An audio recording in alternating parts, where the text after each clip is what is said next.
Hello students, how are you? Hope you have done the previous chapters, that is chapter 2 polynomials, chapter 3 linear equations and chapter 4 quadratic equations nicely and are able to solve all the questions from the exercise. If you have not done yet, do check my videos on these chapters from link given below.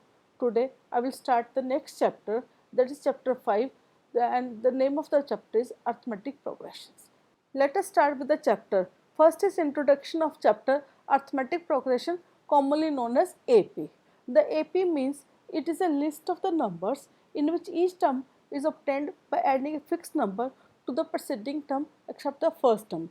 Means the difference between two consecutive terms is always constant, or we can say is always the same, and this fixed number is called as common difference, and this common difference can be positive, negative or 0. We can write AP like this way. If A1 represents the first term of AP, A2 represents the second term of AP and so on, then AP will become A1, A2, A3 till AN, where AN is the last term of AP. So common difference will be A2 minus A1, or we can say A3 minus A2, or we can say AN minus 1 is equal to D. It means the difference in two consecutive terms is always the same. Hope you have understood the concept of AP nicely. Now we move to the next part, that is how we can write the AP. A plus D, A plus 2D, A plus 3D. These are the terms of AP. That is first term A1 is equal to A, then second term A2 will be equal to A plus D. Similarly, third term will be equal to A plus 2D and fourth term will be equal to A plus 3D. So these terms represents the general form of AP, we can say general representation of AP. When there are finite terms of AP, means when we can count the number of terms in AP, then it is called as finite AP, and this finite AP always has the last term. Similarly, when there are infinite number of terms in the AP and there will be no last term, then it is called as infinite AP. Hope you have understood the concept of AP nicely and clearly. Let us discuss some examples to understand the concept of AP more clearly and nicely. And these examples are: number 1, the height in centimeter of some students of a school standing in a queue in the morning assembly are 147, 148, 149 and so on. So this forms an AP because the common difference between two consecutive terms is always same, that is 1. Similarly, next example, minimum temperature in degrees Celsius recorded for a week in the month of January in a city arranged in ascending order are minus 3.1, minus 3.0, minus 2.9, minus 2.8, minus 2.7, minus 2.6 and minus 2.5. This again forms an AP because the common difference between two consecutive terms is always the same. Third, the balance money after paying 5% total loan of rupees 1000 every month is 950, 900, 850, 800 so on. So again this forms a AP because the common difference is same. And next example is cash prize given by a school to the topper of classes 1, 2 plus 2 are respectively 200, 250, 300, 350 so on. So again it forms a AP because the common difference is same. The last example is total savings in rupees after every month for 10 months, when rupees 50 are saved for each month are 50, 100, 150 so on. Again they form an AP because the common difference is same. Hope you have understood the concept of AP more clearly. Let us now understand how we can write the formula of AP. To understand this, let us consider an AP with the terms A1, A2, A3, so on, and the last term is AN. Let A1 is equal to A, then A2 will be equal to A1 plus D is equal to A plus D, or we can write A plus 2 minus 1 into D. Similarly, A3 will be equal to A2 plus D, or we can write A plus 2D, or we can write A plus 3 minus 1 into D. You can find that if the term is 3, then here is 3 minus 1. It means this is 1 less from the given term. So similarly, we can write An is equal to A plus n minus 1 into D, which is a general formula for an AP. And from here we can find the value of D like this: A2 minus A1 is equal to D, or we can say A3 minus A2 is equal to D, or we can say A3 minus A2 is equal to A2 minus A1 and so on, and is equal to D. So we get the two formulas. One formula is this: Second is this, that is an is equal to a plus n minus 1 into d. Let us now solve some questions to understand the concept of AP more clearly. And the first question is, the statement of the question is, write first four terms of AP when the first term A and the common difference D are given as follows. That is, A is equal to 10 and D is equal to 10. This is our first question. And in second question, value of A will be equal to minus 1.5 and D is equal to minus 0.25. Let us start with the answer. To start with the answer, let us consider AP with the terms A1, A2, A3, so on. So first question, A is equal to 10, D is equal to 10. So we start with the answer. If A is 10, then A1 will be equal to 10, A2 will be equal to A1 plus D, that is 10 plus 10, 20. Similarly, A3 will be equal to A2 plus D, again 20 plus 10, 30. A4 will be equal to A3 plus D, again 30 plus 10, 40. So we get these four terms, that is 10, 20, 30 and 40. This forms an AP as per the question given. Now we'll move to the second part. A is equal to minus 1.5, D is equal to minus 0.25. So A1 will be equal to minus 1.25.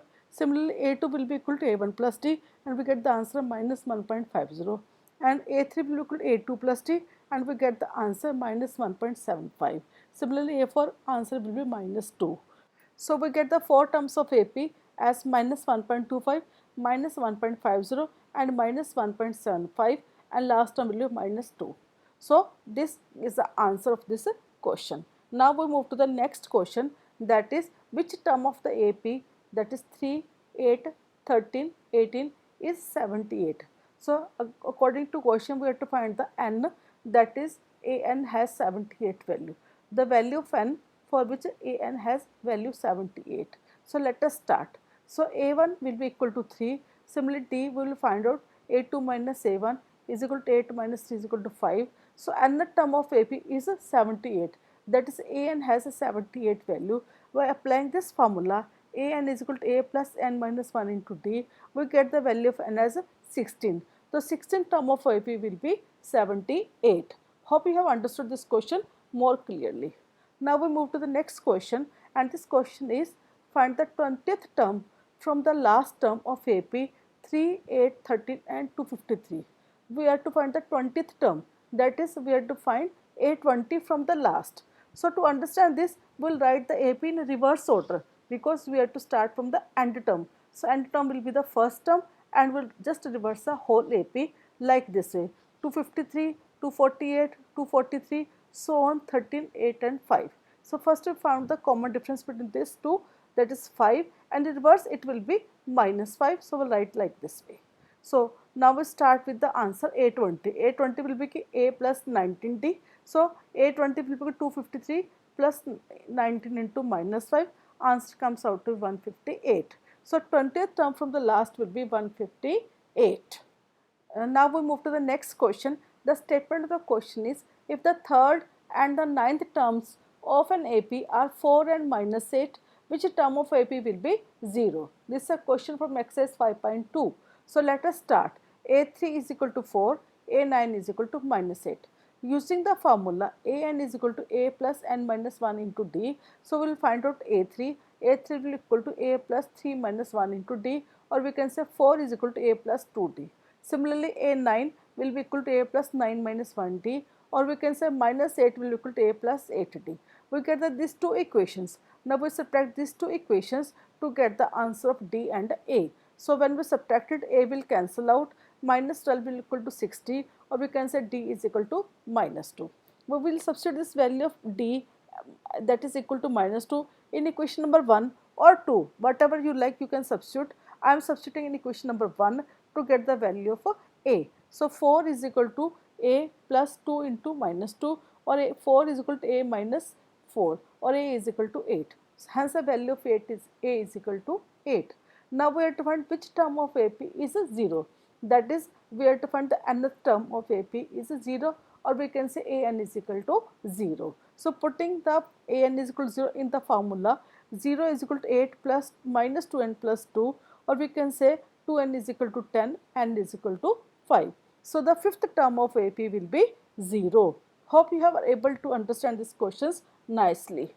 Now we move to the last question, and the statement of the question is, how many multiples of 4 lie between 10 and 250? So we have to find the multiples of 4. So the first multiple of 4 which is more than 10, that is greater than 10 will be 12. So our A1 term will be 12 and second multiple will be 16. So our A2 term will be 16. So AP will be 12, 16, 20, 24.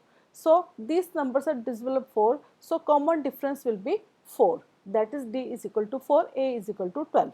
Now we'll find the last term.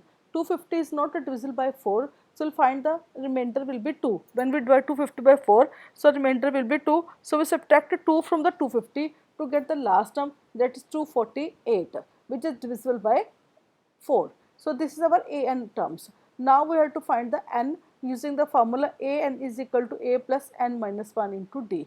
Substitute the value of a n as 248, value of a as 12, n minus 1 to be kept as such, d value is 4. When we solve this equation, we get the value of n as 60. So there are 60 multiples of 4 between 10 and 250. Hope you are able to understand all these questions nicely and are able to solve exercise 5.1 and 5.2 nicely. If you face any problem or have any doubt, do write in the comment section. If you like my video, share with your friends and classmates and do subscribe my channel for regular updates. Till then, goodbye and have a nice day.